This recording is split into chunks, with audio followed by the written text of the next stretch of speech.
Facebook. All right.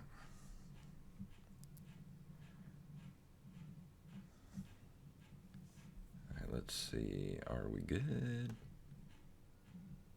All right, that should be. Check That should on be two. good. Lock that. All right, we're good. We got sound. Let's go to Facebook. Yeah, so far I've got like 15 minutes left to listen to it because I found myself listening to that the Stephen King panel, like just listening to it for the heck of it. Dude, I'm excited, man.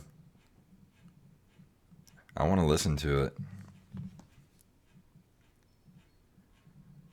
Let's see.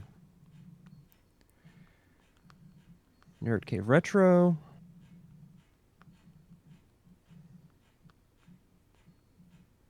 Live. Oh, real quick, can you just play some music just so make sure I can hear it? Yes, sir. Can you hear it? I can hear it, but it sounds very faint Really? and kind of distorted. I've got everything set the same. Let me play this.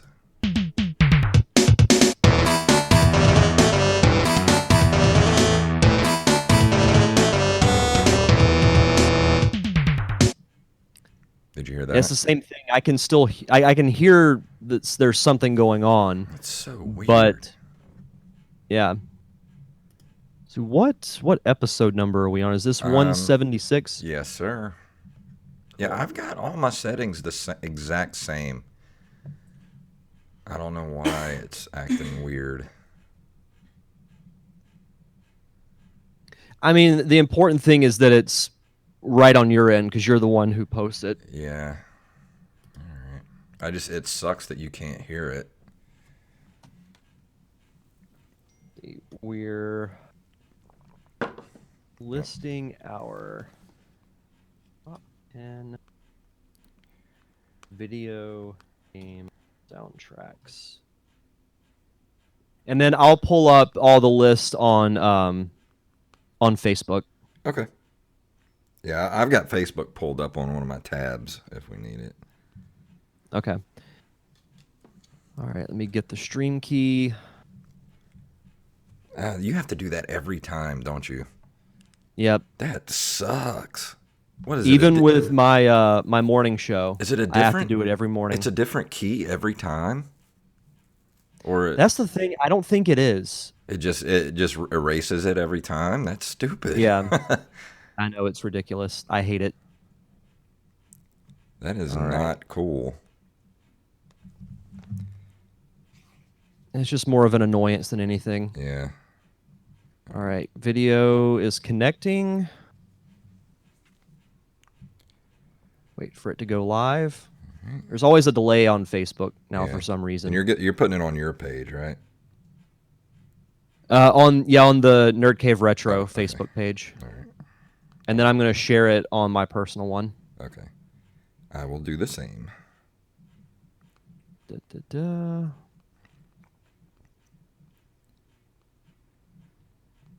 Come on, Facebook. There we go.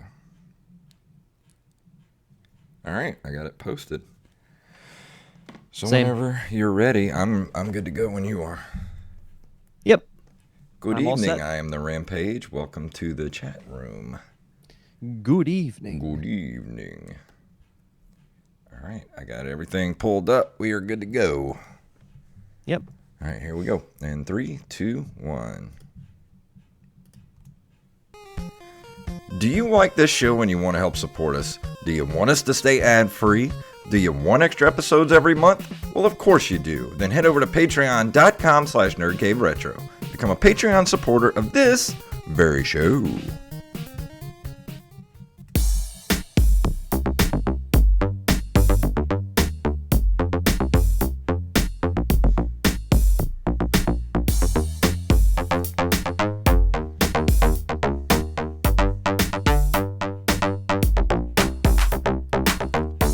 Greetings, programs, and welcome back to another Nerd Quarantine edition of the Nerd Cave Retro Show. My name is Jason Robbins.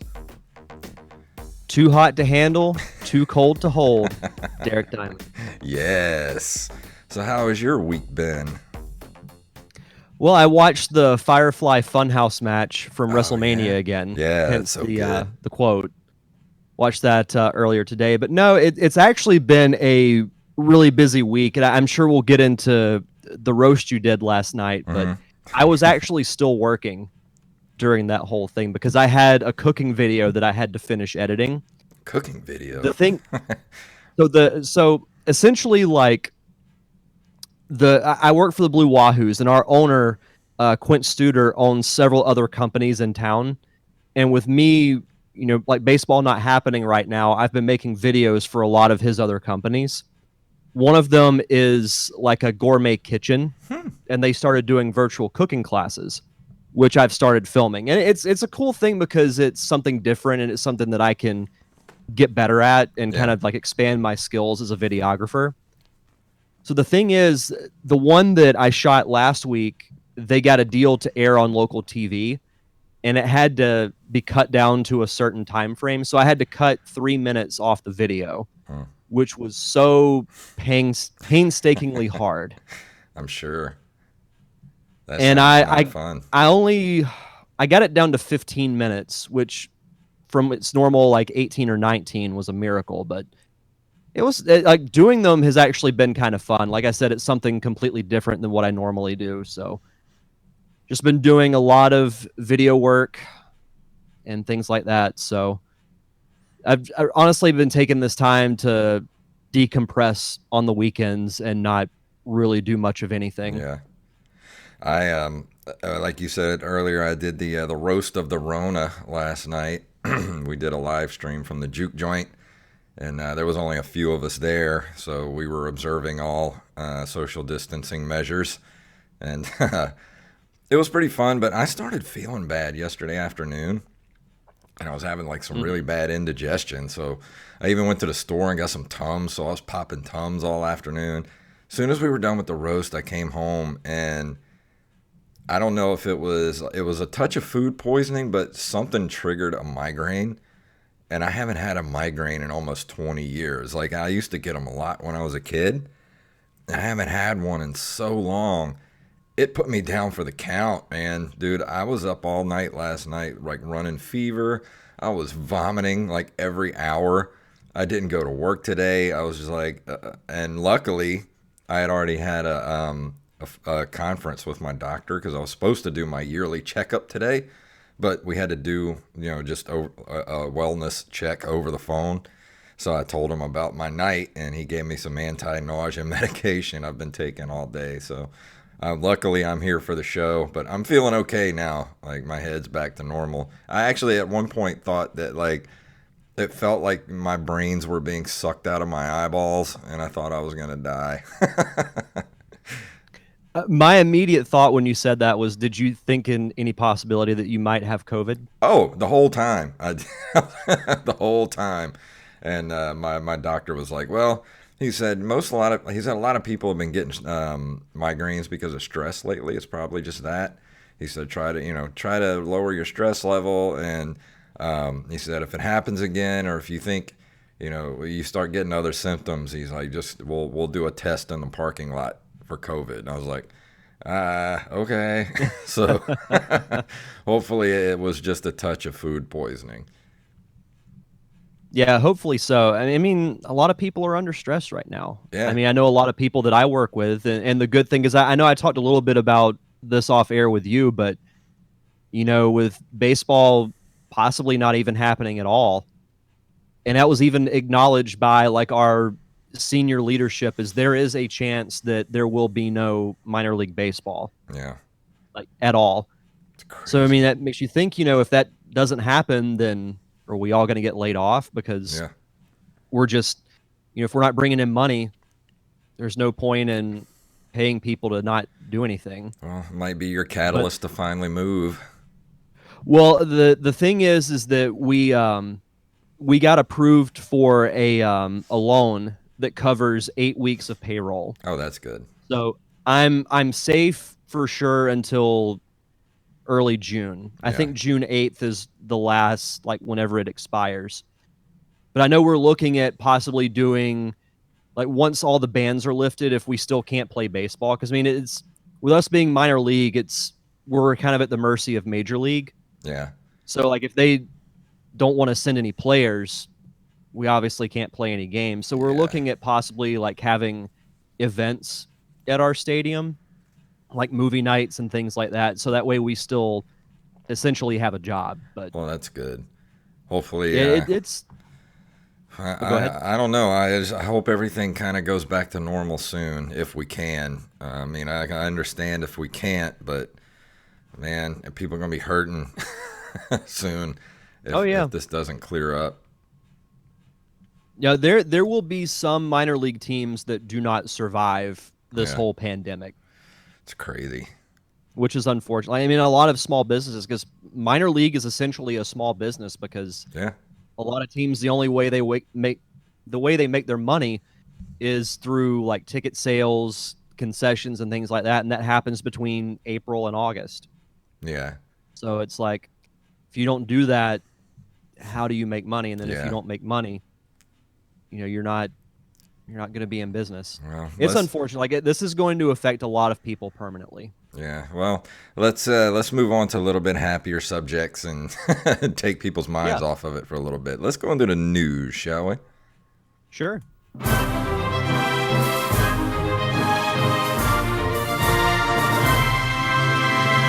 From NintendoLife.com, Sega opened a reviving Sonic's 1993 arcade game that needs your support. Back in 93, when arcade gaming still played a significant role within the video game industry, Sega AM3 released a title called Sega Sonic the Hedgehog. The platformer action game got compared to Marble Madness and was the first time players were introduced to Mighty the Armadillo and Ray the Flying Squirrel. It was also a Japanese exclusive, but it could be found outside of Japan in limited supply. Ports and releases were considered over the years, but none of them saw the light of day. That could change, though, according to Sega's Yosuke Okunari. During an interview earlier this year with Game Watch, he mentioned its possible return.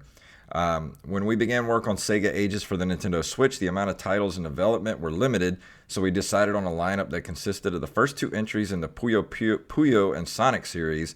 If this collection of Sega Ages titles is successful, then I'd say we really like to consider releasing more in those series. The arcade game, Sega Sonic the Hedgehog, that has never been ported before.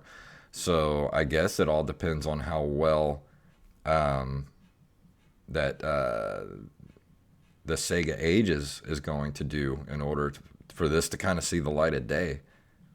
I'll be honest, I didn't even know Sonic had an arcade game. The way I found out, believe it or not, was through the comic series. Because in the comics, Mighty the Armadillo lives on the same island as Knuckles, Angel Island. Mm-hmm.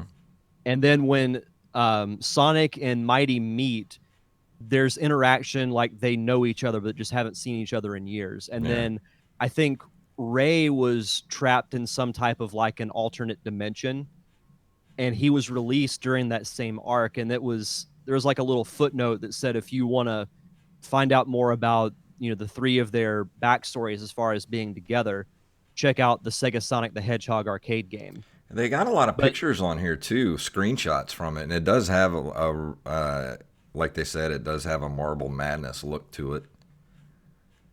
I'd love to play it just for historical sake. It's a Sonic game that I've never played. Yeah, I'd love to check it out, and it's got a cool like backstory to it as far as like never being ported. And then like the value for me as a kid, like what is this game that the comic series is just kind of glossing over yeah, in a way. So I mean, it's a piece of Sonic lore that I'd love to get my hands on, and oh, hopefully, absolutely. Sega Ages is successful enough to where this is released and sees the light of day. Yeah, I mean, there's still a lot of old arcade games that need to be updated and ported to this day. Like, think of things, and I know it would be hard to do, but you look at like this, the Aliens versus Predator series that was in the arcades, and I think they actually did a Super Nintendo version of it, but you're never going to be able to find it because those licensing fees are probably ridiculous these days. Yeah. Yeah.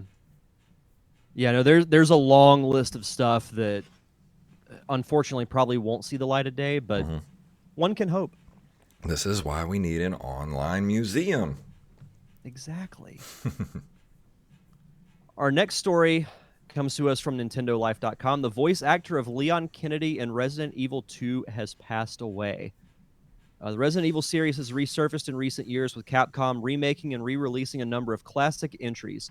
There have even been rumors about more remakes and a completely new game in recent weeks. With that in mind, it's incredibly sad to hear Paul Haddad, the voice of Leon Kennedy in Resident Evil 2, has passed away at the age of 56. The cause of death has not been revealed. Invader Studios, an indie software house located in Italy, who had recently worked with Haddad on a survival horror homage to Resident Evil, paid tribute to him via Twitter. Yeah. See, he may have best been known with the gaming community for playing one of the main characters of Resident Evil 2, but he also had an acting career in film and television and featured in cartoons like the original Adventures of Super Mario Brothers 3 series. Yeah. I mean, this is our second voice actor in the last week that's passed away. Yeah, So I'm wondering if it's COVID related. I don't know. I mean, there's a good chance that it could be. 'Cause he wasn't that old. I mean, Yeah, it's only weird. 56. I am the Rampage said, going back to our last story, he said he didn't know much about Mighty and Ray. They are on Sonic Mania Plus. He only remembers that Chaotix game on 32X had different characters. Do you remember Chaotix? Mm-hmm. Mighty the Armadillo was in that game as well. So Okay. Chaotix was like in the comics, that was like the Knuckles version of the Freedom Fighters.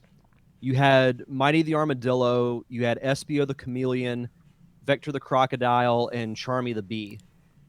And Yeah. what's cool is those characters actually, well, Vector, Espio, and Charmy did in Sonic Heroes. You could play as Team Chaotix, which was a cool little nod to that 32X game because it never really got like the mainstream press just because 32X was kind of a novelty thing that Yeah. I don't think lasted very long. But yeah, Mighty was in that game, and yeah, both Mighty and Ray were in Sonic Mania as well. And on to our next story. This is about the TurboGrafx 16 Mini, which just came out. Didn't it just come out recently? I think so. This was on Destructoid.com. It says, finally, another way to play Bomberman 93. It's hard to compete against the titans of the NES and SNES Classic Editions, the Sega Genesis Mini, but the TurboGrafx 16 has a lot going for it for a very specific type of audience. Here's what you get with the TurboGrafx 16. The TurboGrafx 16 Mini, the one gamepad, one HDMI cable, and one micro USB cable, but it does not come with an AC adapter. The common response to that is everyone has one, but when nearly every micro console lacks it, hooking up multiple units is annoying if you have to buy adapters for them. Let's see. Actual unit houses a back cover, which need to be removed to actually slot the HDMI cable and the micro USB power cable into it. It's rather finicky, but you need to slot the USB male in just right since there's a protective shell around it. Let's see. Sadly, the base package only supports one controller. You need to buy more as an add-on. But it says, let's see. It hosts 6 languages out of the box. That's crazy. And the Yeah. games that come with it is a combination of 2 collections, US releases and Japanese for the PC Engine. Let's see, some of them are like Air Zonk, Alien Crush, Blazing Lasers, Bomberman 93, of course, Bonk's Revenge, Chu Man Fu. What were some of the other ones on here? R-Type, Space Harrier, Splatterhouse. Those are the ones I would want to get it for because this was a really good console for shooters, and it was the only console you could play Splatterhouse on. Then it's got a lot of PC Engine stuff like Bomberman 94, Bomberman Panic Bomber, Ghouls and Ghosts, but it's actually called Daima Chimera, I think that's how you call it.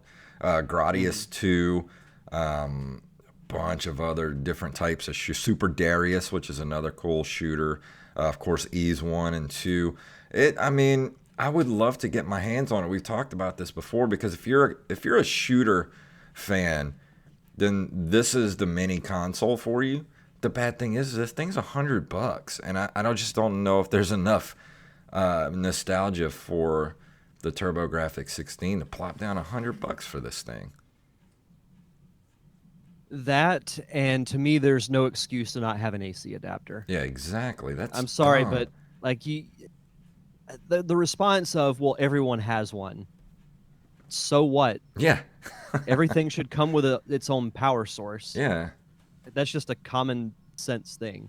But I agree with you in the sense that I think owning this thing would be kind of cool, but $100 is a little steep, yeah. and not even the SNES or the NES were that much.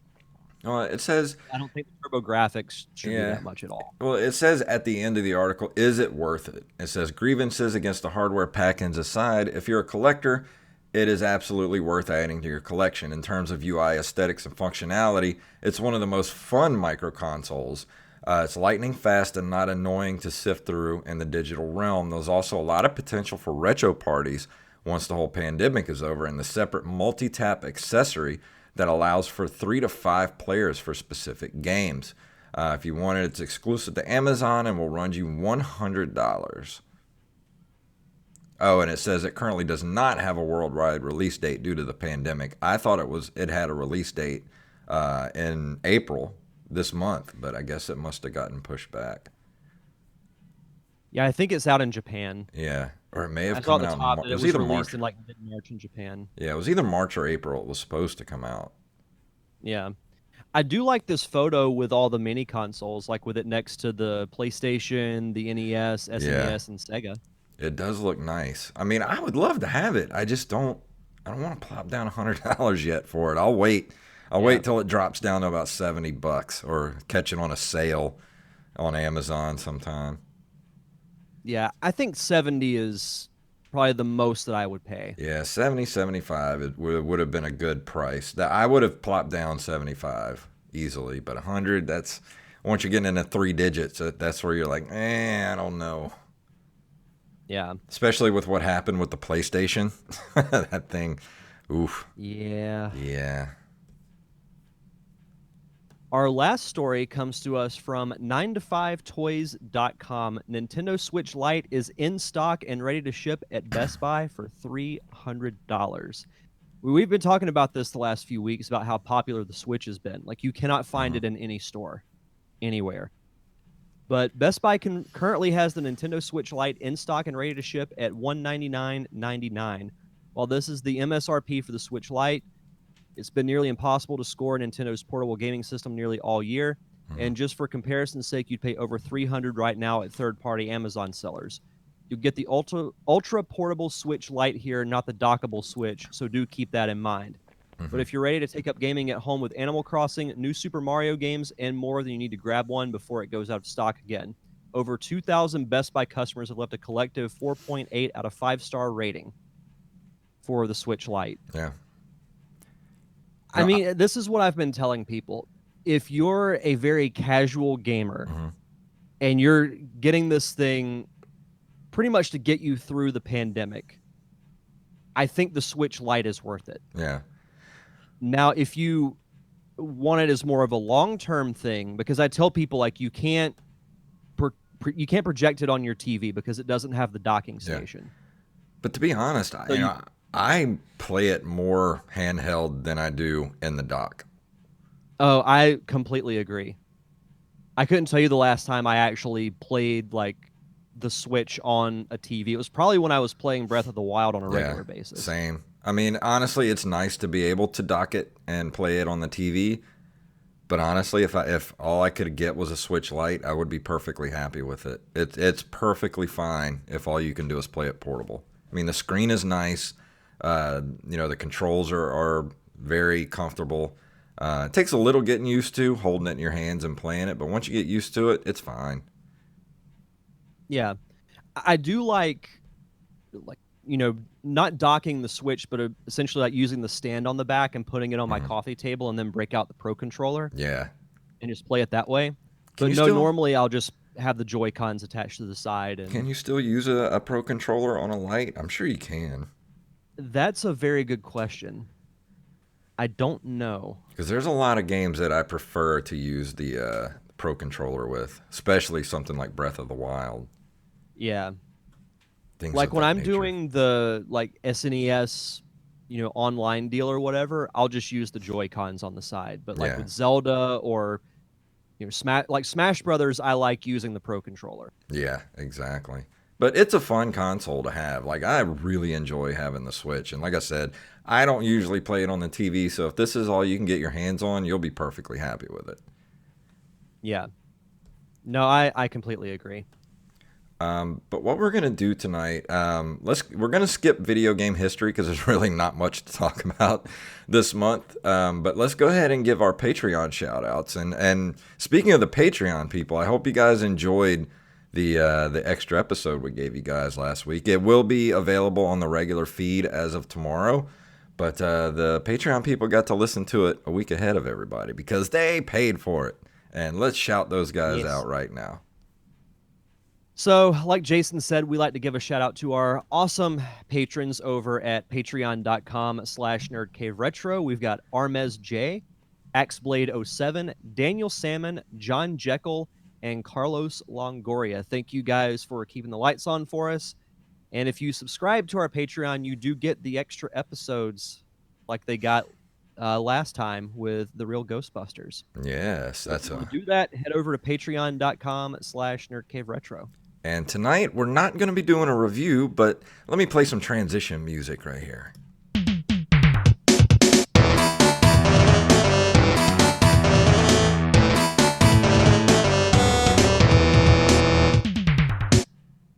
So, in honor of the Daily Diamond Show, Derek's been doing his top 5 lists for the last few weeks. We thought it would be fun to go back and do our top 10 video game soundtracks, which I thought was a great idea. And so how do we want to do this? We want to start off at number 10 and then bounce back and forth to number 1. And then we've got a bunch of people to read that responded on the Facebook page. Yeah, I mean that's what we did for our quarantine list. Yeah. So if I mean I can start if you want at Yeah. 10 and then we can just alternate until we get to our number 1, which I know you can see my list, so Yeah. we're not going to fight like you thought we might.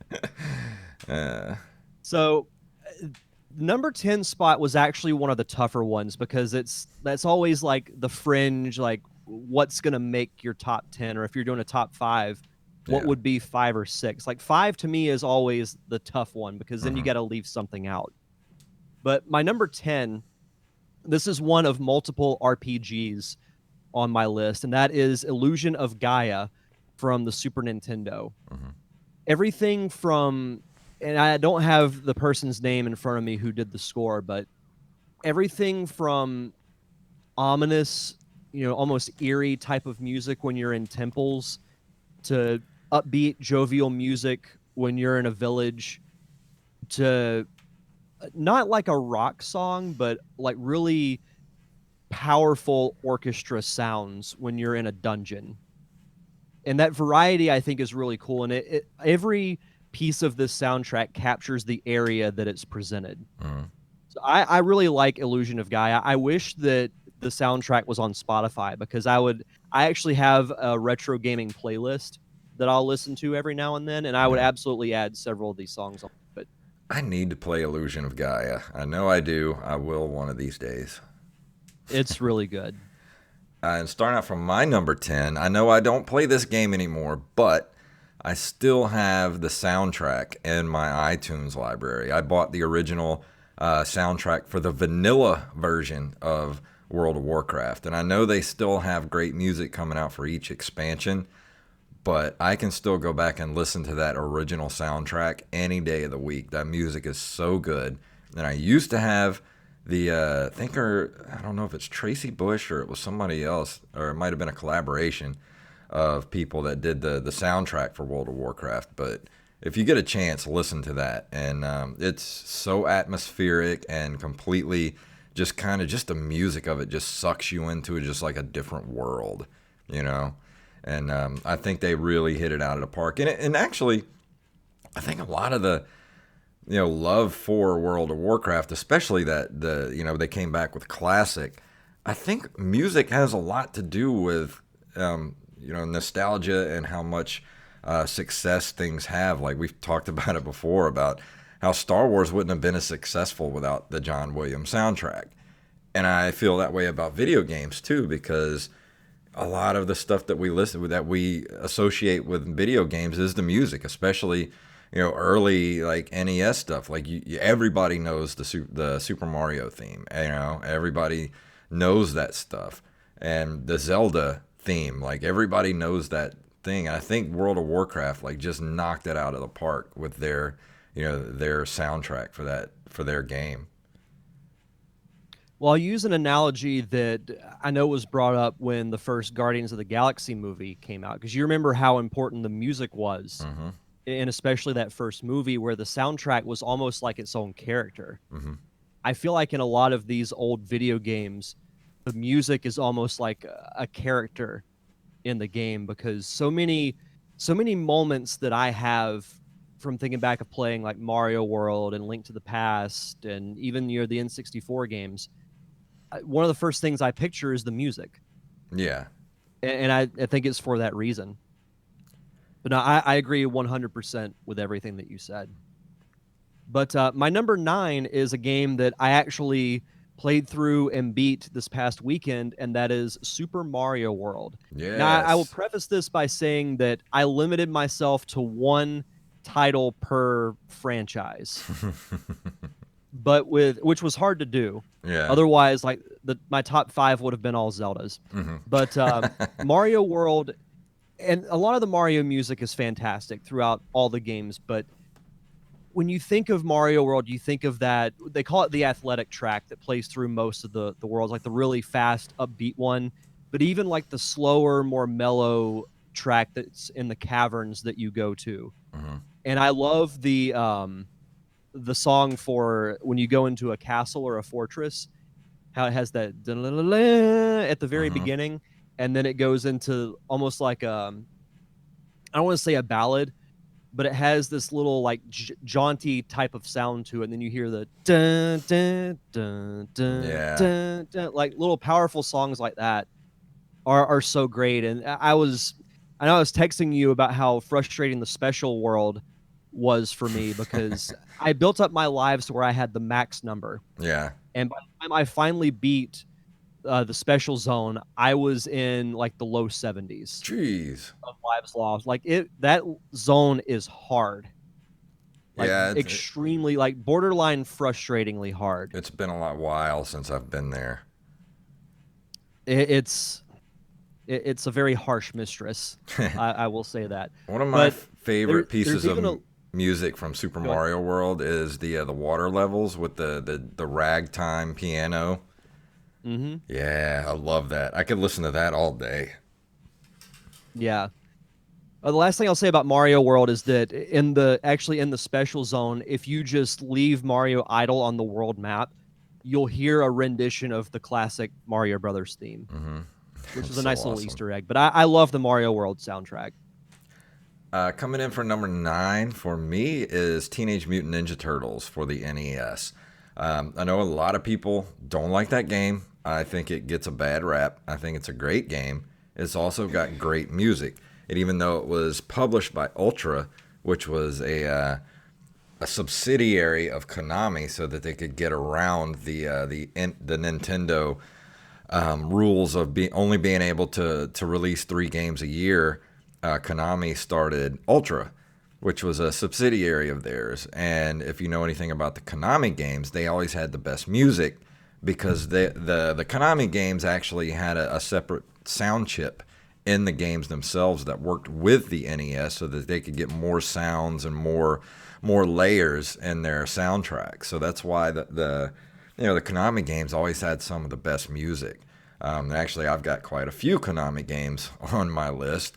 But if you go back and just listen to the Ninja Turtle soundtrack, it is so good. I agree with that. I actually really like the soundtrack from that first game. We're going to keep with the Ninja Turtles theme for my number 8, and it is Teenage Mutant Ninja Turtles 4 Turtles in Time. Hmm. I loved this game Yeah. growing up. I love the arcade game when I would get a chance to play it in an actual arcade, but my go-to Turtles game was Turtles in Time for the Super Nintendo. It's a And what great I like port about for the Super Nintendo. It's a fantastic Mhm. port of that game. Yeah, no, it absolutely is. What I like about this soundtrack is there are a lot of soundtracks that try to be like really like epic sounding and have that orchestra feel to it.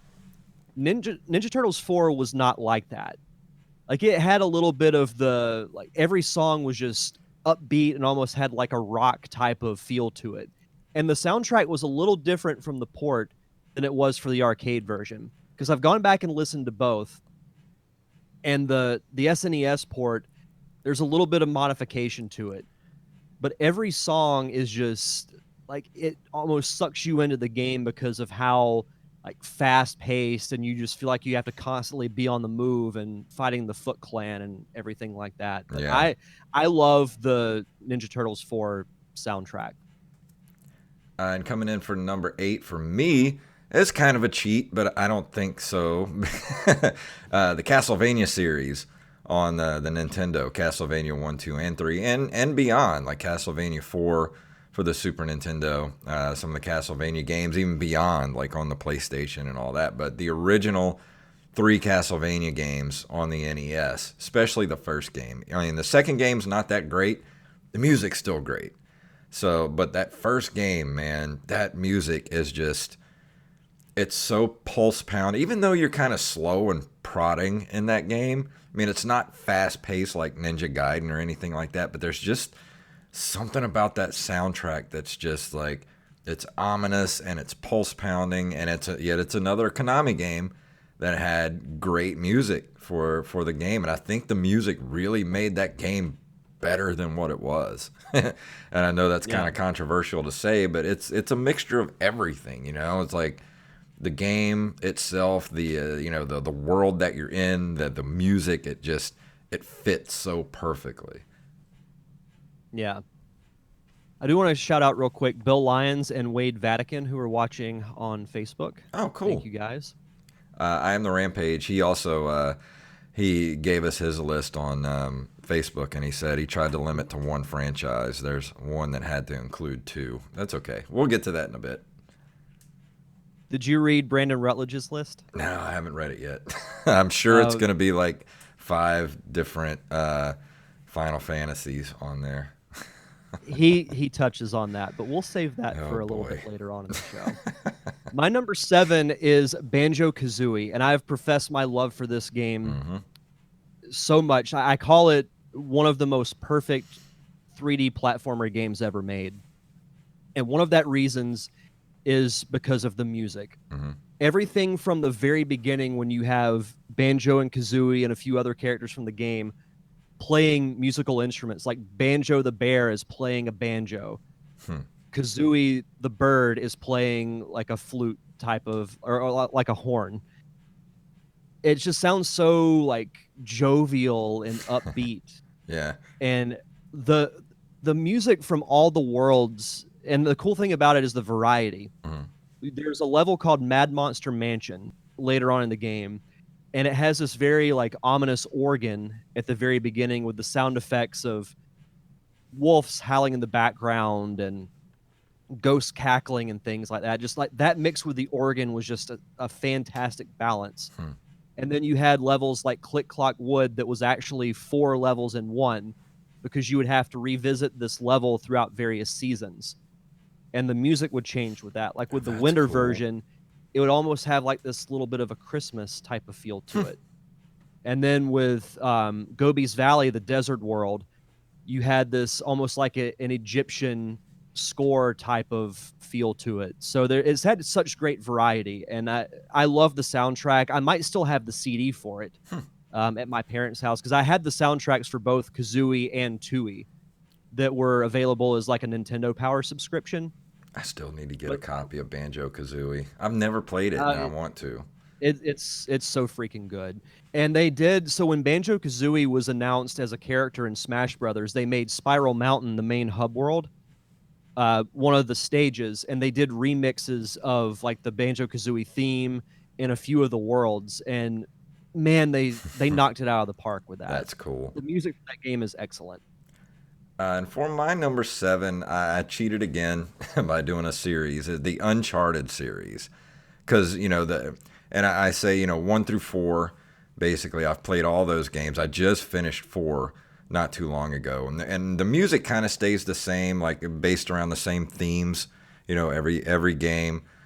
So that's why I included it as a series because I could go back and listen to that music anytime. It's got such a like adventurous, like big orchestra sound to it, and it just kind of, I don't know, it makes you want to go like run through the jungle and Yeah. like find lost cities and treasure. It just and you can listen to them like on like Spotify and stuff, like all that kind of stuff, and they're so good. Even if you've never played the game, you would love the soundtrack. This is a series that's on my list that I need to play. Oh, you need to. Especially, do you have a PlayStation 4? Hmm. You do? Yeah, you need to get the. So you've never played any of the Uncharted games. I have not. There, you need to get the collection. You can probably pick it up for about $15 at Walmart or something, or even like at GameStop. It's worth it. Okay. Absolutely. My number six.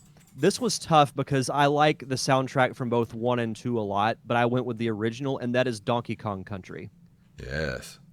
It's like, kind of like Banjo Kazooie from the very beginning when you have Cranky Kong just standing on your screen, with the old record player, and then Donkey Kong comes in with the boombox, and you just Yeah. hear this like almost like hip hop type of song. It feels very 90s in a way, but man, they knocked it out of the park with the soundtrack. And the cool thing is there's a lot of variety from like the mine caverns Mhm. to the jungle to the ruins. Every track I enjoy immensely on this game. And Mhm. it's you almost get sucked into the music so much that you almost forget that you're playing a game. Yeah. Like that's how good this soundtrack is. I'll agree with that. They knocked everything out of the park. That whole game out of the park. That game is so good and still looks great, sounds great. Like I can't believe they got that out of the Super Nintendo. When I finish my playthrough of Link to the Past, my next one's going to be Donkey Kong Oh, Country. cool. Coming in at number six for me is one that Derek's already covered: the Super Mario World soundtrack. I love Super Mario Brothers 3. Everybody knows that 3 is my favorite game. But as far as the music goes, Super Mario World is the best game for as far as any of the games. I think like Super Mario World has the best soundtrack of any Mario game, and I will fight to the death anybody that says different. Another cool thing I'll throw in about Mario World is whenever you're riding Yoshi, the music changes a little bit, Hmm. which I thought was really cool. Yeah. And like I said, my And they, favorite piece of music in the whole game is that ragtime piano when you go to the water levels, and just I don't know, it like that, just hearing that brings me back to like just being a kid and playing that game for the first time. It's just so good. And it just simpler fits the times. Mario world perfectly. Like I couldn't imagine any other music being in that game. Yeah. No, you hit the nail on the head.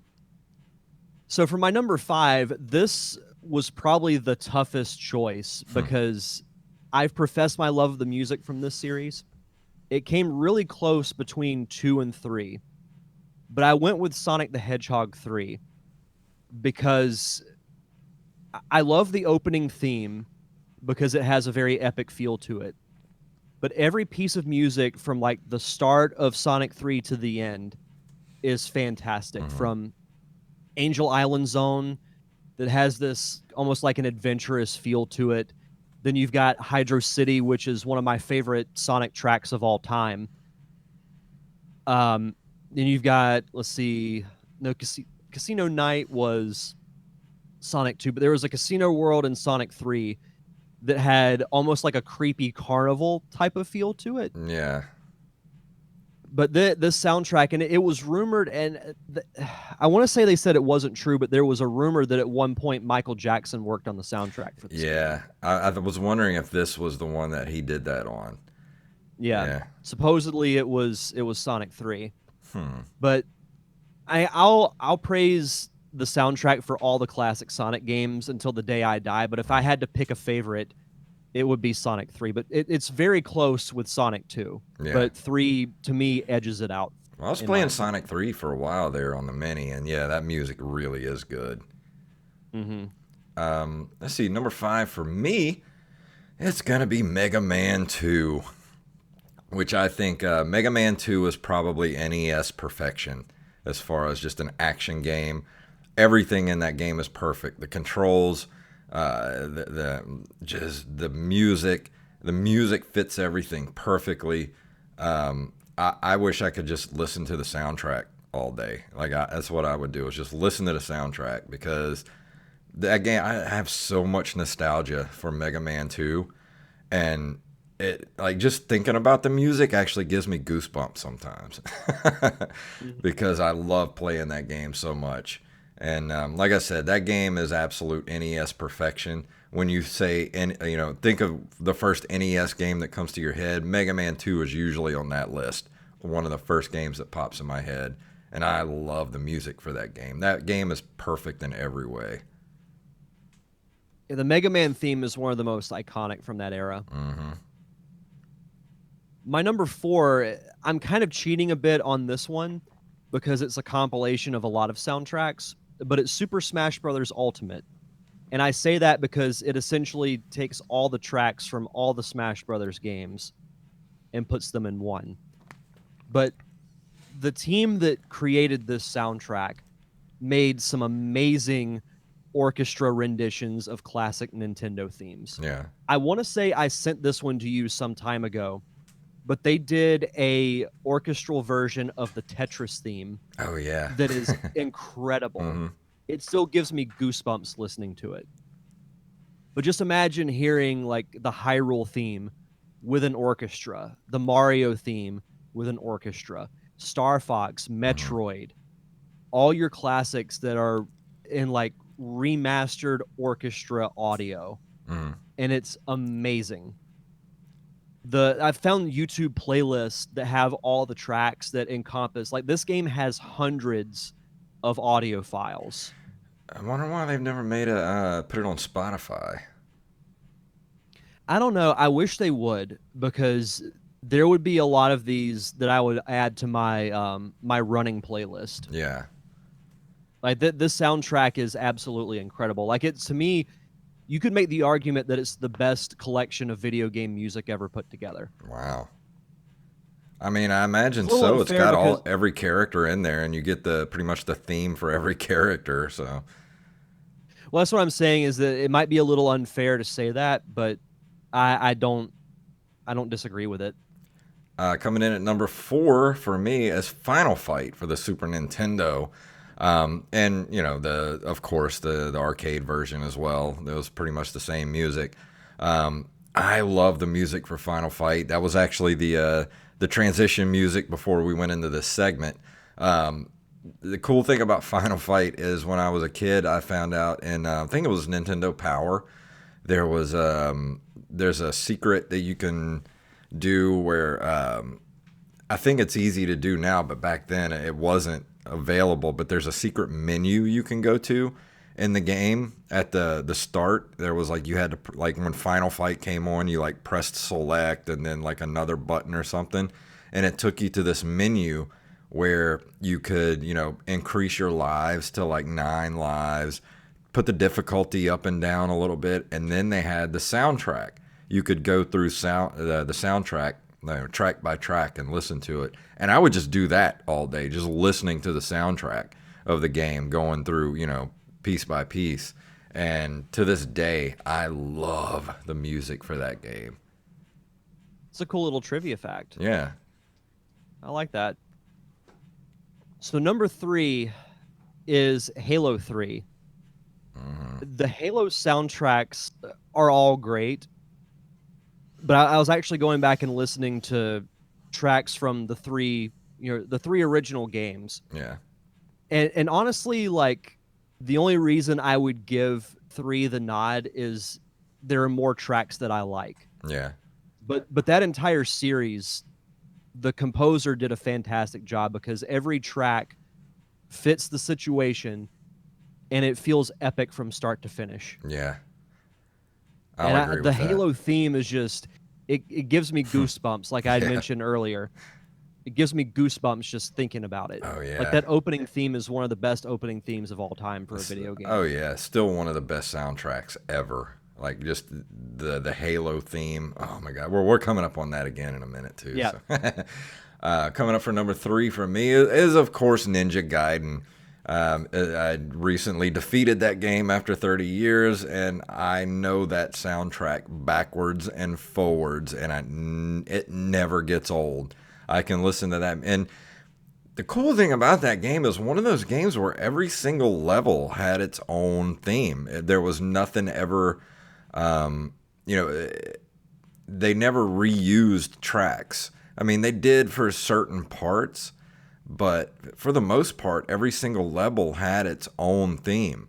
And that was the coolest thing back then because a lot of games would just play the same thing over and over again and you get sick of it. But Ninja Gaiden just had so many good tracks for that game. I could listen to it all day. Yeah. My number 2 is Secret of Mana for Super Nintendo. And it was tough choosing like the RPG elements of my list, but I like Earthbound more as a game, but the music hands down goes to Secret of Mana. And I played through this game again recently. And like I mentioned with Illusion of Gaia, just the sheer variety of bright and upbeat songs when you visit a new village. There are 2 different versions of that. There's one for a village that's peaceful and everybody's all happy go lucky and everything. And then there's one that almost has like a thread of dread to Yeah, it where there's like you visit a village where like something's not quite right. And it has yeah, one of the best boss themes of any RPG that I've ever played. But again, it has that epic orchestra type of feel to it. Now this soundtrack is on Spotify. oh, I cool. discovered that while I was doing my playthrough on the Switch because there's a collection of mana that you can get that's separate from the SNES collection Hmm. that has Final Fantasy Adventures, which is actually the prequel to this game that I didn't know about. Then you have Secret of Mana and then Trials of Mana, which I haven't played yet, but I do want to at some point. Oh, that's cool. But man, this soundtrack is so freaking good. So freaking good. Mixmaster and AxeBlade07 have joined us in the chat room. What's up, fellas? Sweet. Let's see, where are we? Number Welcome. 2? Mm-hmm. Let's see, my number 2 is, of course, Halo. Yeah, you knew I was going to throw that in there too. But, dude, any of the Halo soundtracks, but especially one, dude, that Truth and Reconciliation suite is still one of the greatest pieces of music ever made for video games. That song is so good. That was one of the first songs I ever bought iTunes. Oh wow. Yeah. I've said this to you before off air, but next year is the 20-year anniversary of Halo, so we've got to do some type of a Halo roundtable. Oh, yeah. Because I'm sure, like I'm you down and for Wally that. probably have your Halo stories. Oh, yeah. The LAN parties back in the day were epic. Yeah, yeah. If we do that, I might bring Robbie on because Yeah. he and I he was a couple of years younger than me, but he was at a lot of those LAN parties that happened. When I was like a junior or a sophomore in high school. And that was like the thing is that like on the last day of school and you wouldn't do anything, everybody would bring their Xbox. We would just play Halo all day. Oh, yeah. It was nuts. And there's been some crazy stories that have happened due to Halo. Dude, the But LAN I'm sure parties. everybody has theirs. I miss LAN parties so much, man. We would go to each other's houses and bring our own TVs, our own Xboxes. There'd be 4 TVs and 4 Xboxes going at the same time. It was so cool. We'd be yelling at each other, throwing chips, cursing each other out. and you'd have those screen watchers. Yeah, screen You damn you dirty screen watchers. you know who you are. Yeah. I'm just gonna say that. And My coming up for number number one, I think we could both pretty much do it together. Yeah, so I almost put well, I mean, it wouldn't have been my number one, but as I said, I kept myself to one game per series, and I had to pick Link to the Past Of course. as my number one. The thing about that game is that from the very beginning, that ominous track from when you first wake up in your Hmm. bed and you walk out into a dark and stormy night in Hyrule just sets the tone for what is an unbelievable gaming experience. Absolutely. And I have to throw this in there. I honestly, my favorite track is probably the Dark World theme. Really? Like I love the rendition of the Overworld theme from Hyrule. The boss theme is probably my second favorite. I feel like that's one of the most underrated tracks in Yeah. all of Zelda history, but there's something about that dun dun dun dun dun dun dun dun dun, dun, dun from Yeah. the Dark World Oh that just yeah. like it gets me like it pulls me into the game. Yeah, you're And I right. love it. I love that too. Just that, like you doing that, just completely just put that whole thing in my head. That dun dun dun dun dun dun dun dun dun dun, and it just, I don't know, man. Something about that just instantly takes me back to being a kid and playing this game. Like I heard that, the Hyrule Overworld song so many times, and it never gets old ever. It just gets Yeah. better every time you hear it. It's such an incredible soundtrack, and it reminds me of it because I've been playing it again Yeah. on Twitch. But man, that soundtrack is good. Like a lot of the Zelda soundtracks are great. Believe it or not, if I didn't put Link to the Past, Ocarina of Time would not have been my choice. Really? It would have been Majora's Mask. Really? Yeah, and the thing is like I would love to say, what's the new game? I just had a brain fart. Breath of the Wild. Breath of the Wild. There's not a whole lot of music in it. There's really not. And I mentioned earlier that a lot of times soundtracks almost seem like their own character. Yeah. That's my biggest knock in Breath of the Wild is that there's no real like, outside of a few tracks that I think are Hmm. good, the overall soundtrack is kind of lacking. Like whenever you're out exploring Hyrule, it's more like nature sounds in a way. Yeah. Dark Sage 9117 says, "Have an interesting gaming question for you guys. Hit us up with that, and we'll wait till he comes Okay. back with that." But yeah, you're right. There was just that was the only thing I felt was missing in Breath of the Wild was a good soundtrack. It was always more kind of I don't know, like just nature sounds and things like that. Like I don't know. It just felt empty without a soundtrack behind it. And The maybe they, track that plays whenever you infiltrate Hyrule Castle, I love that one. That's my favorite track probably from that whole game. yeah. But we're done with our list. Do you want to go ahead and move on to some of the lists that people threw at us on Facebook? Yeah, and I think AxeBlade07 commented on Twitter. If you wanted to pull that up. Yeah. Let me. Did he do that on your page or? It was on the Nerd Cave Retro Okay, one. here we go. We got one from at Cultural Divide did one as well. Yeah, Axeblade did one. It was he says not in any real order, but all in my top 10. Too hard to rank 1 and 10 on these. I have such fond memories the first time I heard them all.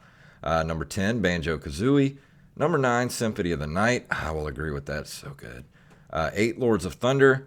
7, Killer Instinct Gold. 6, Ease Book 1 and 2. I'm sure he's going to be picking up the what's it called? TurboGrafx. I'm losing my mind right now. Number 5 is ActRaiser 1. That is a good soundtrack. 4, Revenge of Shinobi. 3, Super Metroid.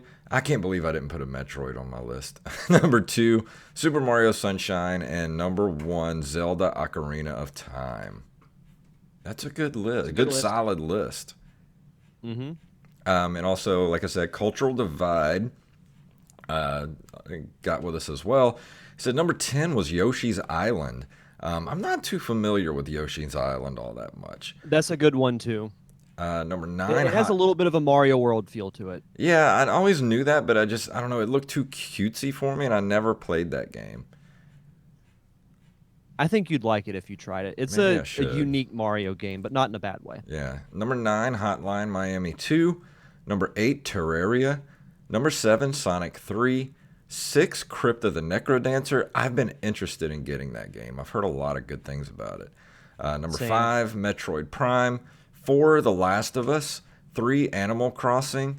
2, Legend of Zelda Wind Waker. And there's a different one for the list. No, and number 1, Banjo Kazooie. We didn't even talk about Wind Waker. Wind Waker's got a great soundtrack too. Yeah, it does.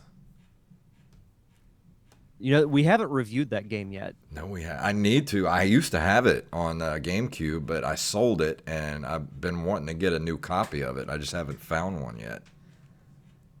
They did a remastered version for the Wii U that was really good, but Yeah, again, like that was a system that no one really had. yeah, of course.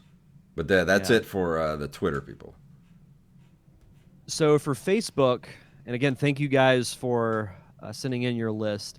And like I think I finally cracked the code on this whole interaction thing. Like I've been going through a huge list phase. That's one of the reasons why we're doing this episode. But I think people love the interaction of the list and like hearing them read on the air. Let's see. Robbie Rawls, I mentioned him earlier. The Halo soundtrack will always be my favorite. Tough to argue that one. It's like we said, all the soundtracks for those games are great.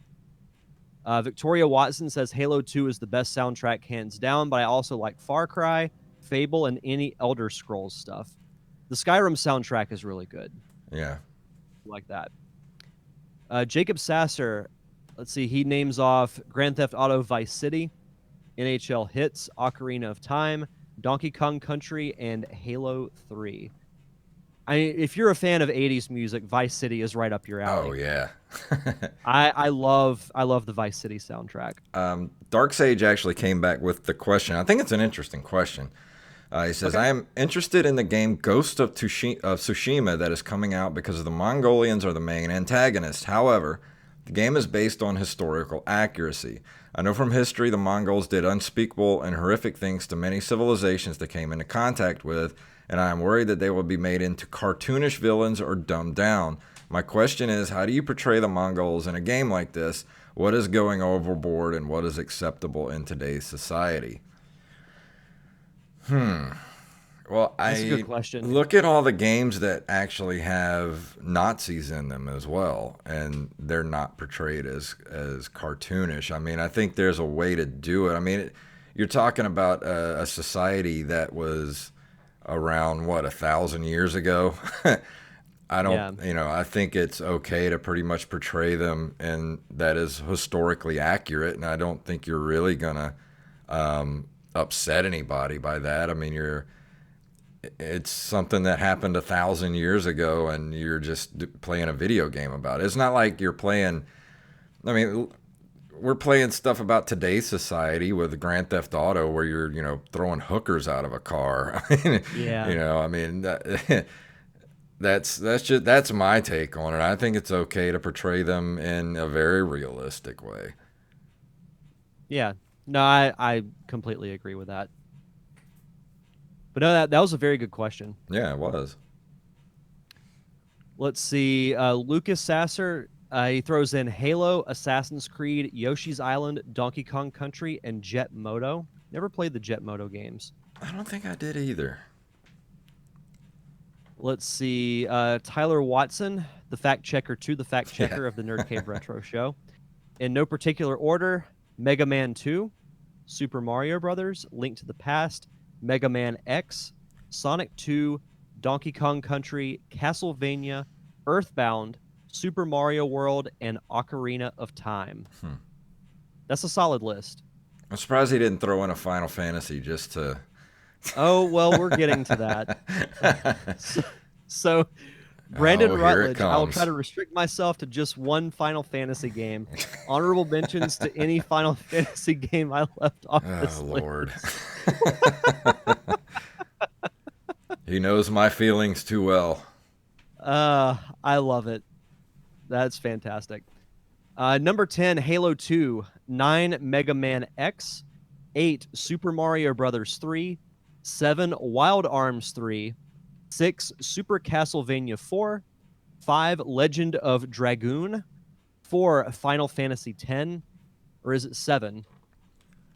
3, Yeah. Street Fighter 2, number 2, Legend of Zelda Link to the Past, and number 1 is Kingdom Hearts. Yeah, is it Final Fantasy 10, 7, or 23? We will the world may never know. Do you know about the sequel to Final Fantasy 10? What is it like 14, 13? No, you'll love this. Final Fantasy 10 2. I'm done. That you can't do that. I know. You That was my can't thought. I'm do like, wait a that. minute. The sequel is Final Fantasy 11 because 10 is a sequel in itself to 9 other games. All right, just because of that, I will never play a Final Fantasy game, even though I've almost been talked into it a few times by some of our listeners. I'm not doing it just because 10-2 is the stupidest thing I've ever heard. You should look it up when we're done. No, I'm not going to. Jacob Craig weighs in. Yes, Jacob Craig. Number 10, Guitar Hero 3. 9, EA Sports UFC 3. 8, Fight Night Champions. 7, Star Wars Battlefront 2. 6, Grand Theft Auto 5. 5, Call of Duty Black Ops. 4, Kingdom Hearts. 3, Halo 3. 2, Super Mario Brothers, and number 1, Grand Theft Auto Vice City. Surprised we haven't seen more Kingdom Hearts in this list. A lot of people love that game. It's a game I need to review eventually. Yeah, me too. I need to go back and play it again. I haven't played it in a long time. Yeah. Carlos Longoria is our final list. There's so many to choose from. I agree with that. His honorable mention is Earthworm Jim. Yeah. I almost threw that in like as number 10 just to be silly. Yeah. Number 10, Donkey Kong Country. 9, Rayman Legends. 8, the Sonic series. 7, Super Mario Brothers, the original. 6, Zelda franchise. 5, Street Fighter series. 4, Super Mario World. 3 is Halo. 2, Mega Man X. And number 1, the Double Dragon series, but especially Neon. Yeah, Double Dragon does have good music. It's going all the way back to the Nintendo. Does it kick ass? In Axblade 07, I will not play Final Fantasy X2, which he weighed in. Mixmaster said his favorites include, he's on the chat room right now, he says his favorites include Symphony of the Night, Blaster Master. Oh yeah, Blaster Master's got some good music too. I forgot about that. That is one of the greatest hidden gems of the Nintendo is Blaster Master. And who says it best but Master Blaster runs Bar to Town. Of course he runs Bar to Town. And then there's Ocarina of Time, Donkey Kong Country 2, Super Castlevania 4, Super Ghouls and Ghosts. That's a new one. He just said, sorry I don't have top 10, just threw in a few. That's fine. Yeah, just your favorite ones. But no, I will not play Final Fantasy X-2. That is the stupidest name I've ever heard for a video game. Oh, man. You know, I just had an idea. In conjunction with your roast that you did last night. We do a roast of Final Fantasy. Yes. I'm down for that. We'll lose a lot of listeners, hilarious. though. Or we'd gain more just to hear our maybe. thoughts on it. I don't know. And then after that, we would lose them. Yeah. I've never played one, so I don't even know if I could roast them other than they have the worst naming or worst numbering system of any video game. And look, we can talk all day about the weirdness that is the Zelda timeline, but that is nothing compared to how awful the Final Fantasy naming convention is. Agreed. That's hilarious. But this was a fun episode. I enjoyed doing these lists. Yeah. So should I reveal what I'm gonna review as my bad game next week? Yes, please. Okay, so I made a deal because I am a team player Hmm. that I haven't reviewed too many bad games. It seems like Jason always gets the I short end always of the end up stick. with the bad So games. How does that happen? so I am throwing myself into the fire that is known as Superman 64 for the Nintendo 64. I have never played this game, and I It's am not looking so forward to it. It is so bad. You're gonna hate Bec- life while playing this game. because I've watched video and I've read reviews, and just from the video alone, I'm like, I already hate this. Taxblade says, "Oh my God, dumpster fire time." Yes. Mixmaster said Double Dragon Neon was awesome, and I Am the Rampage said it is on PS3, or if you have PlayStation Now, you can stream it on PS4. No, I let my PS Now lapse last year, so thinking about maybe Yeah, doing it because I know there's a lot of good games on there right now for free. So I'm thinking about re-upping my subscription. it's not a bad idea. $45 now. That's not bad. 45 for a year. It used to be like No, 60. it's not at all. Yeah, Superman 64 is, he said it best. It is a dumpster fire of a video game, and you're going to hate life while you're playing it. I remember back in the day actually paying hard-earned money for that game, and I played it for about 3 minutes and immediately took it back to the store. And I don't remember if they gave me a different game or not, because I don't know. It was at Toys R Us, because I used to live right around the corner from Toys R Us. Whew, that game's bad. I don't remember what happened afterwards, if I had to keep it or if I could turn it in. I just know that I did not have that game much longer after that. The game made you black out. It did. Like, I lost a good week of my life after that. Yeah, Mixmaster, he says he loves the N64, but he's never played Superman 64, and you are a very lucky man. Derek is about to jump into basically a dirty swimming pool that has never been cleaned in like 30 years. And then it's full of Yeah. gasoline, and then it'll be on fire. And that is Superman 64. I feel about as uncomfortable as this as the week leading up to when I got roasted on my Yeah. podcast. If they actually made a video game that like it was like the cartridge was actually made of human feces, it would be Superman 64. Well, I've already told you my short review of this already, like not having played the game, and that is that the cartridges should all be made out of toilet paper because there's nothing in it but shit. Yep, exactly. It's so bad. I can't wait till next week. So yeah, you guys will have that to look forward to. I'm throwing myself in the dirty swimming pool for the greater good of the Nerd Cave Retro Show. Derek is officially going under the bus. So, is there anything you want to throw out there before we leave tonight? Yeah, I did actually want to throw out there's going to be a cool episode of the Derek Diamond Experience. So we didn't even mention CyberCon that Oh we yeah, I did forgot about that. last week. Yeah, we did our CyberCon panel about how COVID is going to affect the film industry, which I felt like was a great panel. Mhm. You know, and I had a great time doing it. And I am going to release it as a future episode once I get the video from CyberCon, which I saw that I think they're cutting all the panels individually now. So maybe within the next couple of weeks, I'll be able to grab that and then Yeah. post the audio. I But tried my best to record it, but there was so much echo going on my end. There was no way it would be listenable. yeah, I don't know what happened on my end to where I wasn't able to record it. But because I did a Google Hangout the other day, and we had to do like 3 or 4 different troubleshoots before we figured out how Google Hangout would pick up my microphone. Yeah. It does that It to was me really every weird. time. Every time I use a Google Hangout, it like doesn't recognize anything of my settings that I had them on before. It makes no sense. That's why we but- never used Google Hangouts for this show, because remember we talked about it for a while Mhm. because Yeah. Skype was such a dumpster fire. But Discord seems to be doing pretty well. If they just quit changing shit. Their updates of the day. Their updates, they always change something, and we have to go and just figure out what the hell they did wrong.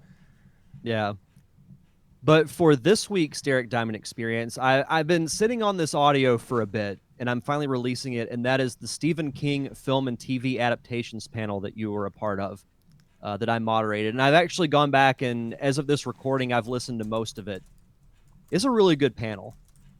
And I didn't have, I want to say I had bad expectations or low expectations, but I didn't really have any because Yeah, I didn't know, like, besides you and Steve, I didn't know any of the other panelists. yeah, But it was a lot of fun. yeah. I didn't So know them hopefully you either, guys enjoy it. other than you and Steve. But there was a really good panel of Stephen King educated people. So we had a really good discussion, and I'm excited to hear it.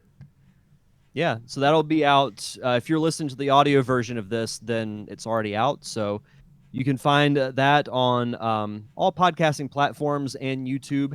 And you can also check out my morning show, The Daily Diamond, that airs Monday through Friday at 8:30 a.m. Central Time on Facebook Live. And also on this very same feed, we'll be releasing the Patreon exclusive episode that we released last week, the Ghostbusters Season 1, Episode 1, Ghosts Are Us episode commentary track that we did with the official fact checker, Mr. Wally Phelps. And we recorded that a few weeks ago, and we had it in the can. And we decided to release it for the Patreon people last week, but it will be available on the feed tomorrow morning at the same time as this episode drops, I think. Maybe 30 minutes later or so, but around the same time they'll be out. So you'll be able to listen to that after tomorrow. I think that's just about it. Anything else before we walk out the door this evening? No, I think that's it. Oh, do you want to talk about our your stream this weekend? Oh, yeah. I'm going to be doing Teenage Mutant Ninja Turtles this weekend, Saturday to be exact, at 4 p.m. Central Time, 5 p.m. Pacific. And hopefully we're going to try to do it in a way where I'll be able to screen share with Derek, and he's going to be on the stream with me. You won't be able to see him, but you'll be able to hear him. And he'll be guiding me through the Nintendo Teenage Mutant Ninja Turtles, because I want to try to get as far as I can through the game. And usually I just kind of fumble around in the game and eventually make my way to the Technodrome. But I want us to maybe use a walkthrough so I can get as far as I can as quickly as I can, and get Derek's. See, I have a brother named Eric, and I always call you Eric sometimes. But Derek, get his commentary as I'm going through the game. You can call me the Spirit Guide. Yes, the Spirit Guide. It's going to be fun. I can't wait. I've been wanting to play that game for a while. I just got it complete in box. I won a eBay auction last week for $15, and that's not bad at all. So I'm quite excited. But let's go ahead and walk out the door, shall we? Yeah. If you would like to email us, you can email us at nerdcaveretro@gmail.com. We are at nerdcaveretro.com. We're on Instagram and Twitter at nerdcaveretro, and individually at JayFunktastic and at Derek_Diamond. We're on Facebook at facebook.com/nerdcaveretro. We're over on Patreon at patreon.com/nerdcaveretro. And we're about halfway to that $50 level where we will do those extra episodes every month. So go throw us a couple of bucks and we'll do the extra episodes for you guys every month. And if you can't do that, can't go throw us a buck or two a month, leave us a review wherever fine podcasts are sold. So Derek, please tell them what it's all about. May the way of the hero lead to the Triforce. Yes.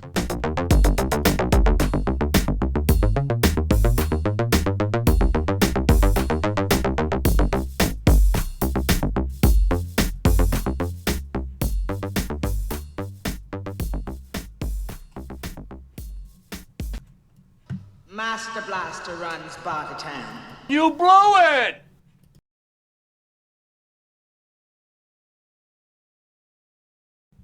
And that is an episode. Let's catch up on everybody that was in the Twitch, because they were... Yeah, you guys come out on Saturday and watch me play some Teenage Mutant Ninja Turtles. But thank you guys for being in the chat room tonight. That was great. Got a bunch of people in there tonight. And I don't know who exactly... what was his name again? Dark Sage 9117, but I've never seen him before, so welcome. if you're still Yeah. here, and hopefully you'll come back and watch us again every Wednesday night at 7:30. And I'll be here at 4 o'clock on Saturday playing some Teenage Mutant Ninja Turtles. But I'm gonna go ahead and stop the stream. And thank you guys for watching us tonight. And we'll see you on Saturday. Goodbye.